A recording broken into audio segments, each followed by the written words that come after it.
Hi guys, today's topic is second law of thermodynamics.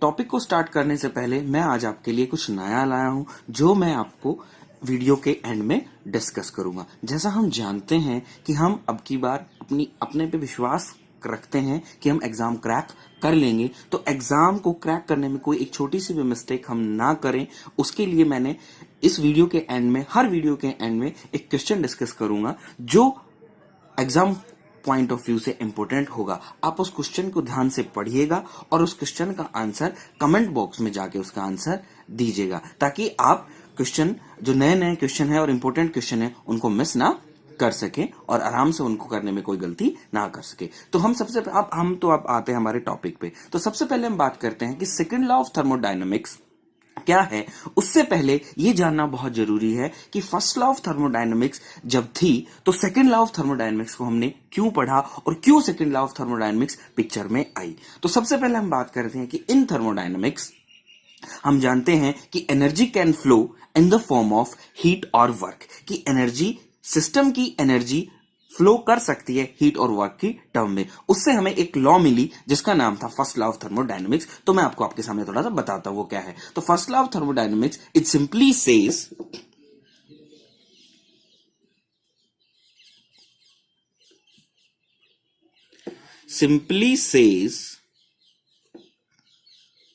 says energy is conserved.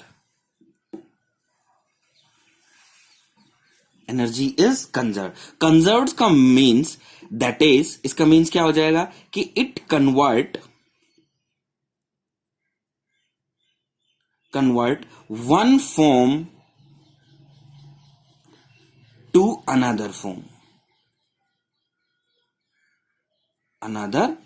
कि ये एक form से दूसरे फॉर्म में कन्वर्ट हो जाती है। तो हम क्या करते हैं, अब जब फर्स्ट लॉ थी तो सेकंड लॉ क्यों आई, तो हम इसको यहां से समझेंगे कि सेकंड लॉ क्या है। हमारे पास एक छोटा सा एग्जांपल है जो हमने क्या किया है, एक कप है जिसके अंदर एक हॉट टी है जिसका टेम्परेचर 45 डिग्री सेल्सियस है और सराउंडिंग है जिसका टेम्परेचर है 25 डिग्री सेल्सियस। तो as we know that heat is always transfer from higher temperature to lower temperature. तो जैसा हम जानते हैं कि ये क्या है कि हीट क्या करेगी, 45 डिग्री सेल्सियस से 25 डिग्री सेल्सियस से हीट ट्रांसफर कर जाएगी। दैट मीन्स ये कोई प्रोसेस होगी और इस प्रोसेस को हम क्या बोल देते हैं, this is a spontaneous process. और स्पॉन्टेनियस प्रोसेस कौन सी होती है, वो प्रोसेस जो अपने आप होती है। तो जैसा अगर अब ये प्रोसेस होती है तो इस प्रोसेस के अंदर जब होगी तो देखो ऐसा क्या होगा, तो हम यहां बोल सकते हैं कि द अमाउंट ऑफ, क्योंकि हीट, तो जो हीट है, टी है हमारी, वो एनर्जी लॉस करेगी और जो सराउंडिंग है उसकी एयर वो क्या करेगी, एनर्जी गेन करेगी। तो हम यहां एक चीज लिख सकते हैं क्या, कि द अमाउंट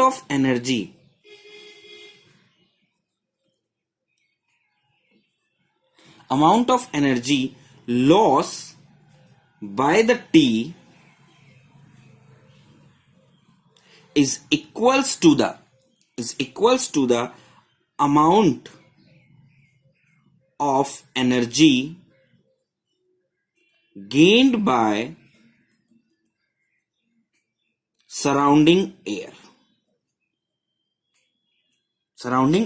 ऐसा ही कुछ होगा, बिल्कुल ऐसा ही कुछ होगा। और हम ये कह सकते हैं कि एनर्जी, एक ने एनर्जी अपनी लॉस कर दी तो दूसरे ने अपनी एनर्जी गेन ले ली, और ये जो दोनों एनर्जीज होंगी वो दोनों एनर्जी क्या होंगी गाइस, इक्वल होंगी। तो जब ये दोनों एनर्जी इक्वल है तो इसका मतलब हम कह सकते हैं कि इन दोनों, जब ये प्रोसेस हो रही है, यानी heat from higher temperature to lower temperature जा रही है, तो हम ये कह सकते हैं फर्स्ट लॉ सेटिस्फाई करती है, वायलेट करती है। तो हम यहां से कह सकते हैं first law is satisfied.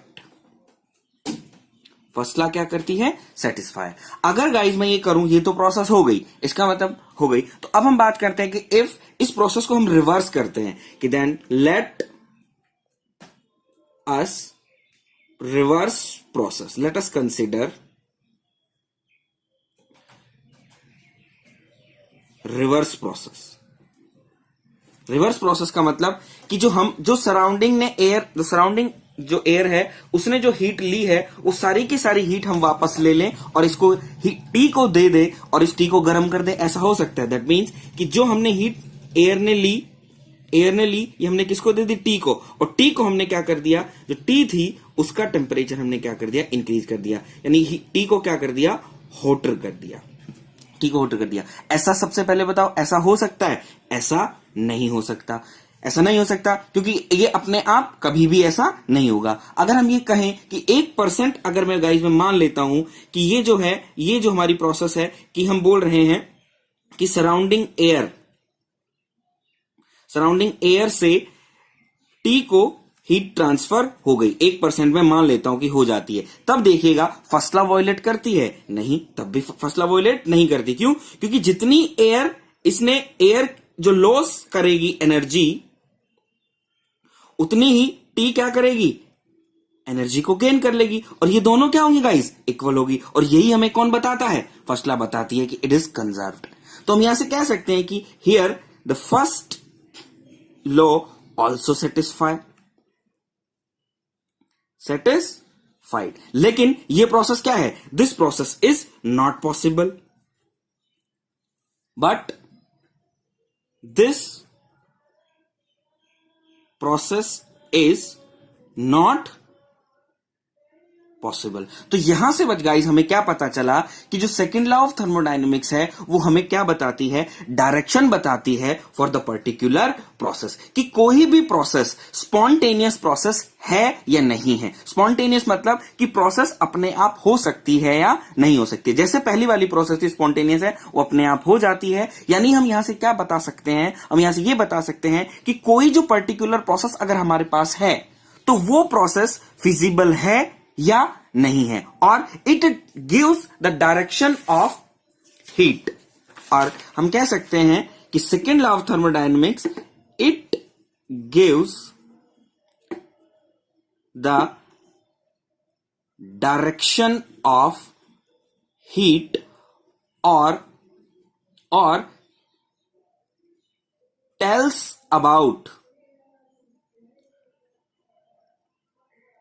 process is spontaneous or not, spontaneous or not। अब हमारा आता है पार्ट, तो यहां से हमें रिजल्ट क्या मिला, रिजल्ट हमें यह मिला कि second law of thermodynamics decide that feasibility of a process, कि कोई प्रोसेस फिजिबल है या नहीं है। अब हमारा क्वेश्चन जो मैंने आपको बोला था कि क्वेश्चन डिस्कस करूंगा, तो क्वेश्चन हमारा ये है, if a particular process satisfy first law of thermodynamics then tells this process is always practically possible. अगर कोई भी प्रोसेस फर्स्ट लॉ को सेटिस्फाई करती है तो ये बताइए कि ये प्रोसेस हमेशा प्रैक्टिकली पॉसिबल होगी, हाँ या ना। तो हमारा जो आंसर होगा वो यस और नो में आप कहां पे जाके दे सकते हैं, कमेंट बॉक्स में जाके आप आपका आंसर यहां डाल सकते हैं। आई होप गाइज आपको वीडियो पसंद आया होगा, समझ आया होगा, और अगर अच्छा लगा तो उसको लाइक करें, शेयर करें, और जो कोई सजेशन देना चाहते हैं तो कमेंट बॉक्स में जाके सजेशन दे सकते हैं, और इस क्वेश्चन का आंसर कमेंट बॉक्स में जाकर देना ना भूलें। Thank you guys.